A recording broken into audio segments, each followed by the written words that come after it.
previous classes how to define a living organism and how to differentiate a living substance from non-living things.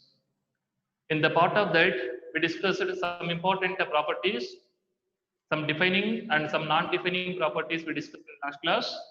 Now we will continue the same topic, that is the important characteristic features of living organisms. In previous classes, we discussed about growth, reproduction, and also metabolism. Of these, the growth and reproduction are non-defining properties. Growth and reproduction are non-defining properties, but that are very important characters. Even that are non-defining properties, that are very important characters. But metabolism is the defining property. Metabolism is the defining property of life forms. All living organisms, without any exemption, exhibit metabolisms, but no non-living substance can exhibit metabolisms. But whereas in reproduction, all living organisms cannot able to reproduce, but no non-living substance also perform this character. But defining property means that should be expressed by all the living organisms without any exemption. So growth also same. Non-living substances also shows growth. So reproduction and growth are two important properties, but not defining properties. But whereas metabolism, it is the character exhibited by all living organisms without any exemption, and no non-living substance can exhibit metabolisms. So the defining property is metabolism. Three characters already we discussed. Now we have to start the remaining properties of living organisms. In that, the next character I am going to give you is cellular structure. Cellular structure or cellular organization. So both are there in the living organisms. Every living organism is made up of cells. Without cell, there is no chances for any life form. So without cell, no life form can form and no life form can exist. So every living organism is made up of cells. Every living organism is made up of cells. Because of that, we consider cell as a structural and functional unit of life. So which is a structural and functional unit of life? Cell.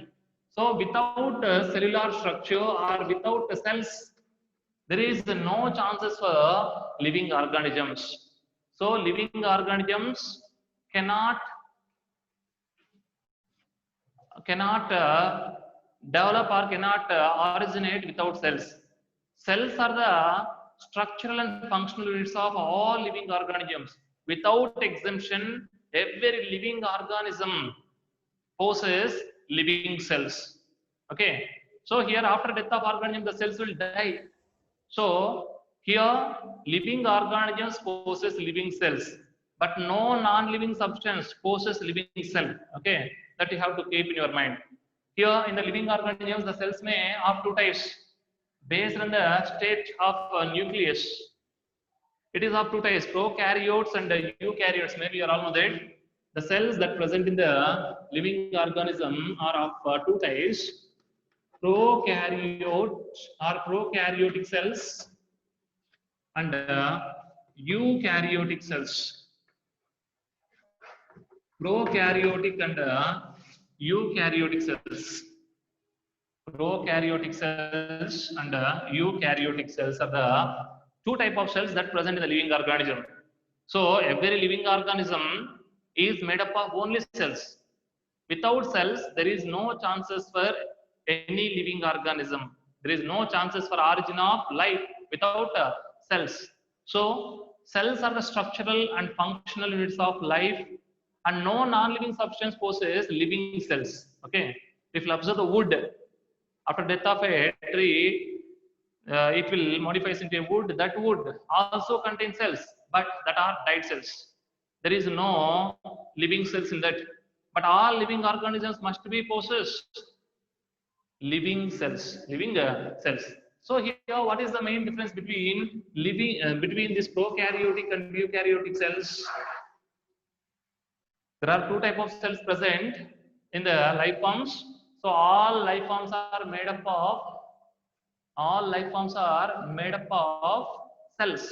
Cellular structure is there in the life forms. Okay. So next, you will see the nucleus here in this both in both cells. Nucleus is there, but observe carefully here. So here it is also nucleus. Here also nucleus is there, but what is the difference between these two cells? In this cell, the nucleus is not bounded by a defined nuclear envelope. There is no nuclear envelope. Observe, only nucleus is there, but it doesn't possess a defining nuclear envelope. But whereas in eukaryotic cells, the nucleus is covered by nuclear envelope, a well-defined nuclear envelope is present in the nucleus of eukaryotic cells. But whereas in prokaryotic cell, there is no nuclear envelope around the nucleus. But here, a well-defined nuclear envelope is the character of eukaryotic cell. At the same time, here in the prokaryotes, there is no membrane-bound cell organelles. Cell organelles are without membranes. But whereas in eukaryotic cells, cells contain membrane-bound nucleus. So here nucleus without nuclear envelope. Here there is no distinct nuclear envelope. A distinct nuclear envelope is absent. A distinct nuclear envelope is absent. But here, a distinct nuclear envelope is present. A distinct nuclear envelope is present in the eukaryotic cell. What about prokaryotic cells? A distinct nuclear envelope is absent. But in eukaryotic cells, the nucleus possesses a distinct nuclear envelope. So, the living organisms are made up of cells, either that is prokaryotic cell or eukaryotic cell. But majority of the life forms on the earth possess eukaryotic cells. Okay, majority of the animals and all animals and plants are eukaryotic in nature, and also all protistans also eukaryotic in nature. See, only in the Monera we can identify this prokaryotic cells. Is it clear?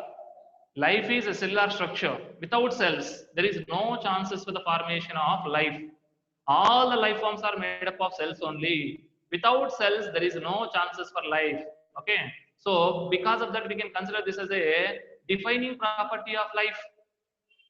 Presence of living cells is a defining property of life. Presence of living cells is a defining property of life. Either it is a prokaryotic cell or a eukaryotic cell. If it is a prokaryotic cell, what is the important character here? In this, there is no chances for distinct nuclear envelope. The nuclear envelope, a distinct nuclear envelope is present, that is eukaryotic cell. And one more thing here, membrane-bound cell organelles. Membrane-bound cell organelles are absent in the case of prokaryotic cell. In prokaryotic cells, membrane-bound cell organelles are completely absent. But whereas in eukaryotic cells, it possesses membrane-bound cell organelles. Membrane-bound cell organelles. For example, if you observe, maybe you are all well known in your lower classes, you studied that mitochondria. So mitochondria is bound with a special membranes. So here it is a membrane-bound cell organelles. Like that, many cell organelles possess membranes. Okay. Membrane-bound cell organelles are present in the eukaryotic cells. So membrane-bound cell organelles are present in the eukaryotic cells, whereas in prokaryotic cells, membrane-bound cell organelles are absent. So these two type of cells are present in the living organisms. So once again, I am repeating here, all the living organisms are made up of only cells. Either it is a prokaryotic cell or eukaryotic cell. Without cell, there is no chance for any living organism. Because of that, this cellular structure we can consider as a defining property. Defining property. It's a defining property. Understood? Okay. And I gave you the two type of cells present in the living world: prokaryotic and eukaryotic cells. And in some organisms, a single cell acts as a entire organism, that are unicellular organisms. We can call them as a unicellular organisms. If a single cell acts as an independent organism, that is unicellular organism. If there are more than one cell or a group of cells act as an organism, that is multicellular organism. So there are again two type of living organisms based on number of cells present in the body. If a single cell act as a living organism, an independent organism, we can call that organism as a unicellular organism. If a group of cells or more than one cell act as a living organism, that we can consider as a multicellular organism. Is it clear which is the structural and functional unit of life? That is cells. Cells are structural and functional units of life.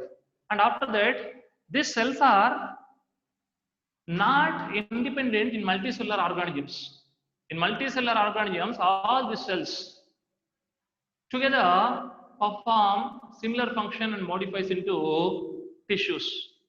Later, all the tissues which are similar in function and structure will form organs, and after that, a group of organs which are associated with same functions will form organ systems, and finally that leads to formation of a complete multicellular organism. So this cellular structure give an idea about the life forms, how that are made up of. After that, how cells are organized and how the complexity of organization is developed here. So after cellular structure, cellular organization or complexity of organization in the life, you can notice here.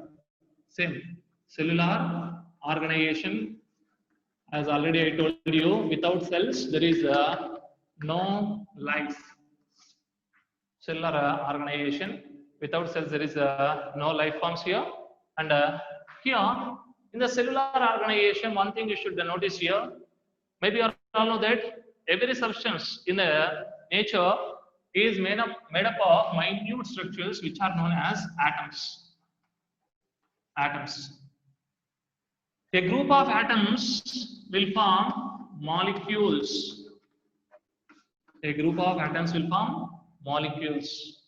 A group of molecules that are biomolecules means various chemical compounds or chemical molecules that present in the living organisms are known as biomolecules. A group of biomolecules will form cell. A cell. I am writing here the continuation for that. It is a continuation here. A group of cells form tissue. A group of tissues form organ. A group of organs form organ system. Organ system. A group of organ systems forms organism. Living organism. Every living organism first possesses atoms. Atoms, a group of atoms will form molecules. A group of molecules will form cells. A group of cells is called tissue. A group of tissues form organs. A group of organs form organ systems. And finally, a group of organ systems forms organism. For example, if you observe your body is nothing but a group of systems. In your body, it is a group of digestive system, respiratory system, circulatory system, excretory system, nervous system, reproductive system, and endocrine system, etc. Okay. So the body of human being is nothing but a group of organ systems. A group of organ systems. Right? Is it clear? But in this, if you observe atom and molecule, we can notice these atoms and molecules even in non-living substances. If you will see this chart, in this also we can get atoms. A group of atoms will form a molecule. But what about cells? The living cells are present only in the living organisms or life forms. These cells together, the cells which have similar structure, common origin, and allotted for same function are known as tissues. So, in the living organisms, the complexity will follow a sequence always. It is very, very well organized. Cells are well organized and that led to formation of tissues. Whenever tissues are organized in a proper way, that leads to formation of organs. When organs are formed, are arranged in a proper systematic manner, that leads to formation of organ system. If all organ systems work in a coordination, that leads to formation of a well-defined organism. Okay, so this type of organization we notice only in the life forms, not in any other substances, not in any non-living substances. So that you have to remember. Okay, so this type of organization, especially from the cell to organism. So cellular level, after the tissue level, organ level, organ system level, and organism level organization. This type of cellular organization is found only in the living substances, not in any non-living substances. So this type of complexity, increase in the complexity of organization is noticed only in the living systems, not in any non-living substances naturally. So because of that, cellular organization also considers a defining property of life. It is also defining property. Cellular organization also a defining property of life forms. After organism, you may notice a group of organisms is called as population. A group of populations is called as community. A group of communities is called as ecosystem. A group of ecosystem is known as landscape. A group of landscapes will form a biome. A group of biomes will form biospheres. But I gave you here, that is all ecological organization. That is ecological organization. I don't want to go for that. I just gave you how the bodies are organized in the living organisms. Okay. So from tissue to organism, you have to remember. So this type of arrangement or this type of organization is found only in the living organisms. It is not found in any non-living substance. It is not found in any non-living substance. Okay, so that you have to remember, right? Next, after completion of that, next character we have to discuss here is consciousness. Consciousness.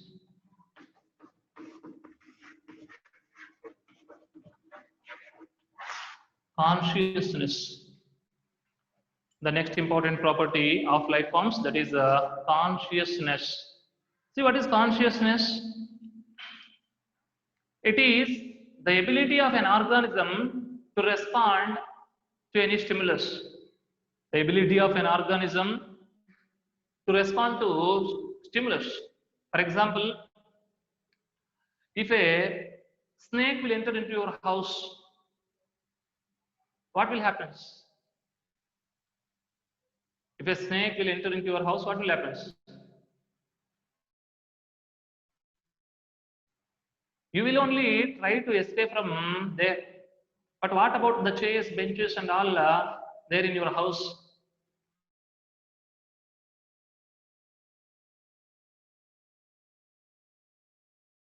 Is that to try to escape from that place, responding to that stimulus? What is the stimulus here? Snake. So you are trying to run away from stimulus. The living organism has an ability to respond, but no non-living substances can respond. Okay, did you get my point? All living organisms show response to changes in their surroundings. That is external stimulus. Whenever there is any change in their surroundings, that create a stimulus, any change in normal conditions or normal environment is known as stimulus.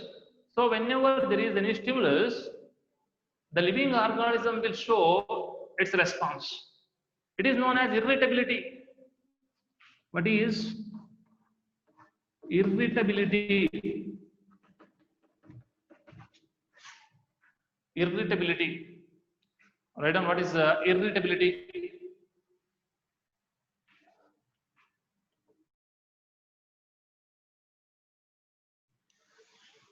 Irritability. The ability of an organism to respond to external stimulus. The ability of an organism to respond to external stimulus is known as irritability. The ability of an organism to respond to external stimulus is known as irritability. Once again, I am repeating. Write the definition. What is irritability? The ability of an organism to respond to external stimulus is known as irritability. So this is the character of only living organisms. No non-living substances can exhibit this property. Okay. So consciousness, for your understanding, simply I am giving it is the response to stimulus. The response to stimulus.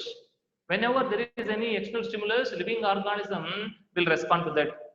This response is not only to living organisms. For example, if a tiger will enter into our town, it is a living organism that acts as a stimulus. Immediately all will respond, no. So, we show a response to living organism in the form of stimulus. Our bodies, that means also living organisms will respond to other living organisms and also to the abiotic factors or non-living things. For example, whenever there is more temperature during summer, you are all experienced. Whenever there is a rapid increase in the temperatures, is there any response that you show to that? Your body will start sweating. So that is the response to a abiotic factor.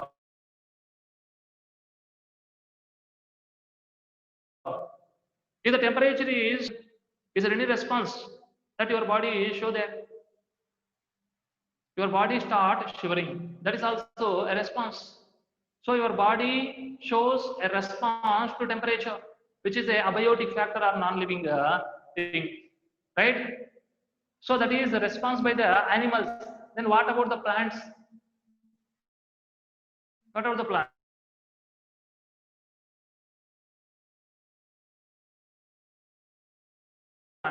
Is that plant show response to, for example, if it happens in the trees, they'll set off their leaves. Why they'll set off their leaves? During summer, due to high temperatures, there will be more chances for loss of more water by transpiration.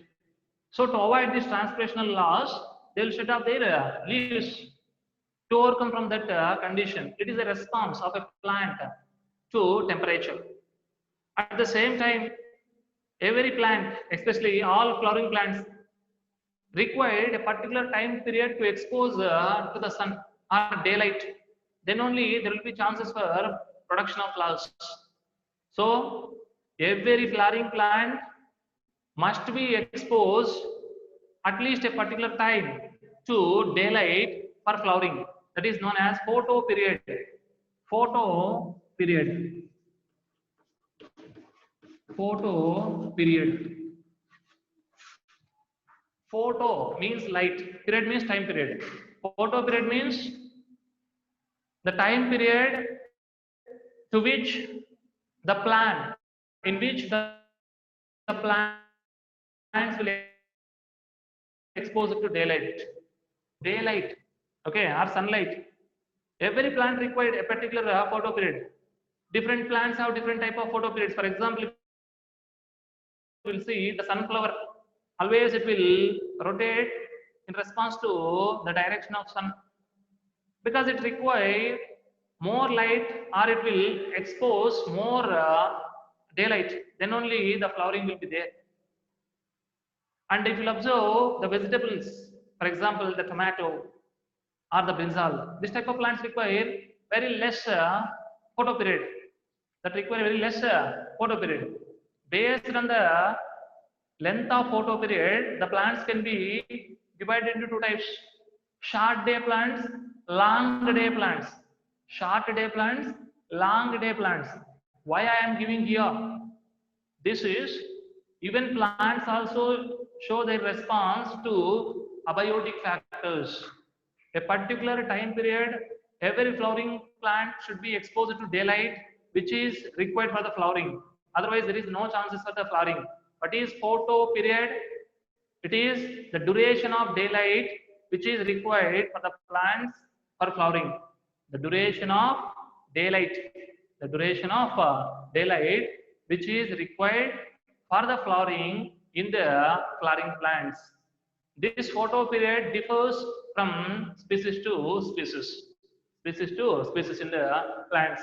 Even the availability of daylight will affect the grazing habits, and also that is commonly we are known as foraging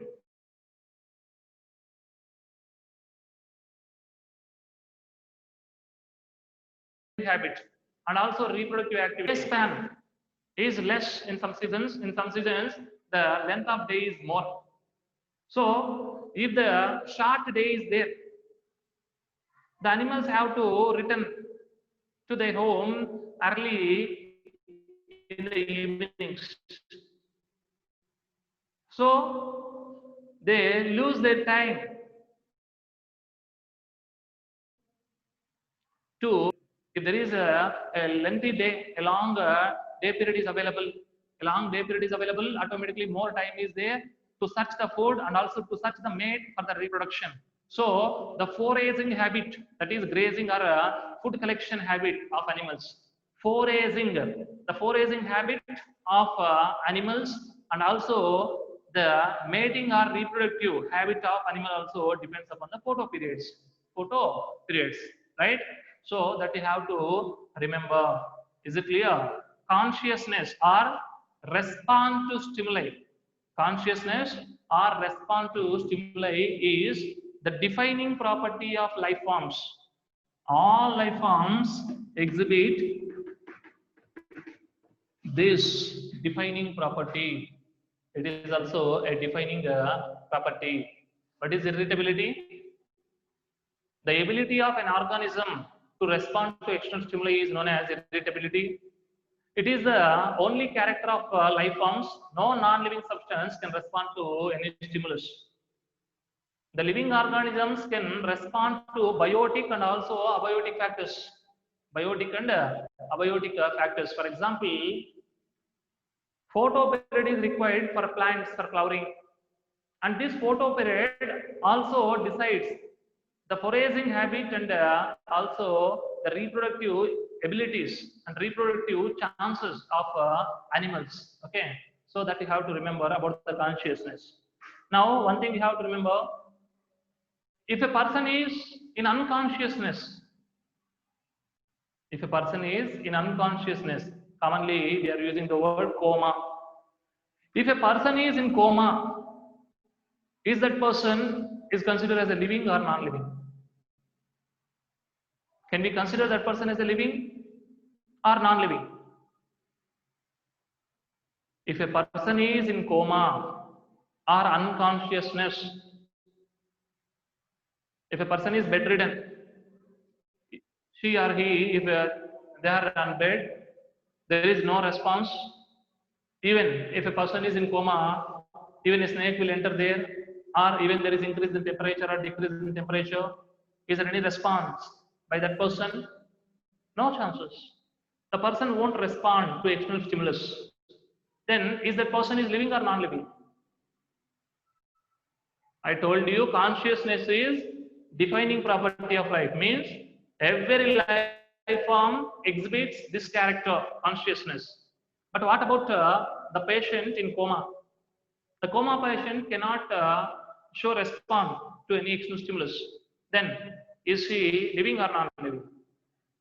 Is he living or non-living? Tell. See, he is neither living nor non-living. We cannot consider him as a living or non-living. We cannot define him. Because in that person, metabolisms are going on. There is a heartbeat, circulation of blood, respiration, all the metabolic activity takes place. Already I told you, metabolism is defining cells. So that is also defining property. So the person we have to consider as a living. But here, cellular organization also there. There are tissues, organs, and organ systems which together works as a organism. So all that are characters of living organisms, especially defining properties of life. But the person cannot able to show this defining property. But he exhibit cellular structure, cellular organization, metabolism, which are defining properties of life. So we cannot consider that person as living or non-living. Okay, there is no controversy in this. He is neither living nor non-living. If you consider that person as a non-living, all these properties are not there, but that person exhibit these properties. Metabolisms are there, cellular structure is there, cellular organization is there. That are the defining properties of life. No non-living substance can exhibit the properties, right? But non-living substances cannot show response to external stimulus.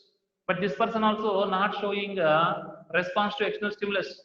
But already I told you these defining properties are there in that person now. So the person or the patient who are in coma, neither living nor non-living.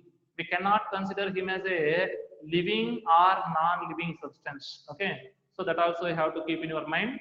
That is also one of the very important character. Consciousness or response to stimuli. Consciousness or response to stimuli. That also defining property of life form. Defining property. All you have to notice, I have been giving which are defining properties, which are non-defining properties, that are also important, right? So after completion of that, what is the next?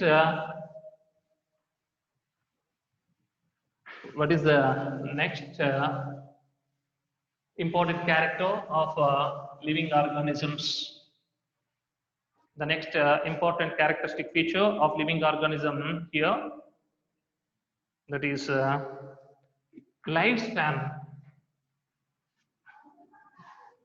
Lifespan.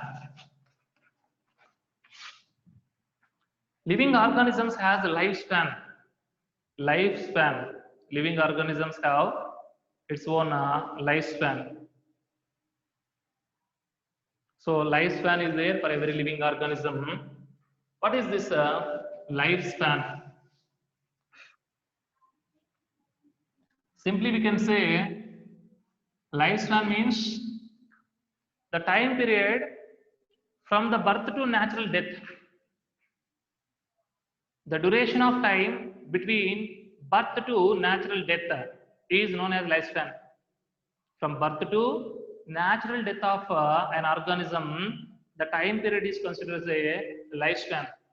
Every living organism has its own lifespan, especially every species has its own lifespan.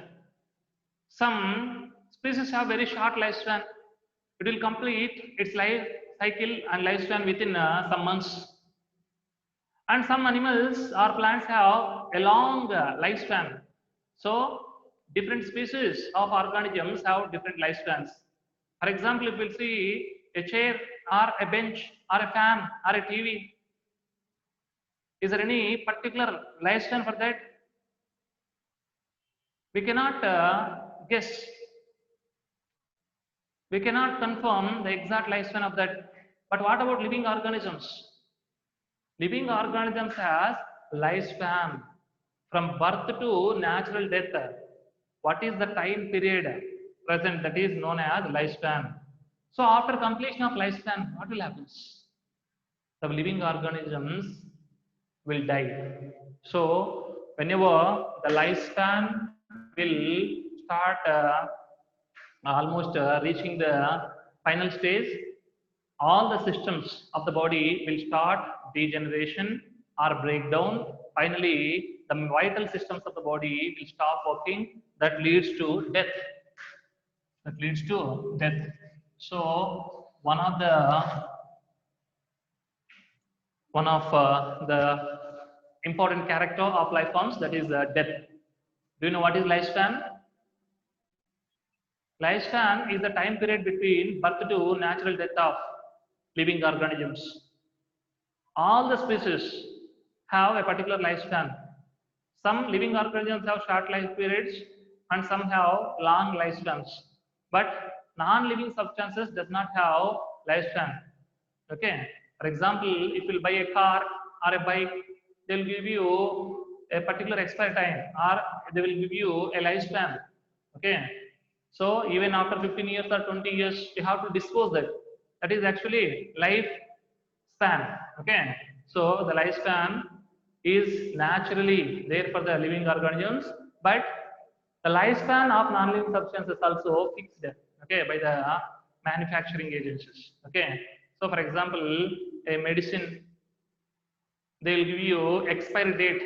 Expiry date means from the date of manufacture to the date of complete collapsation of that particular medicine, that is expiry date. After expiry date, we cannot use that now. So that period we may consider as a lifespan of that particular medicine. Okay. But here naturally in the organisms, there is a time between birth to natural death, that is known as lifespan.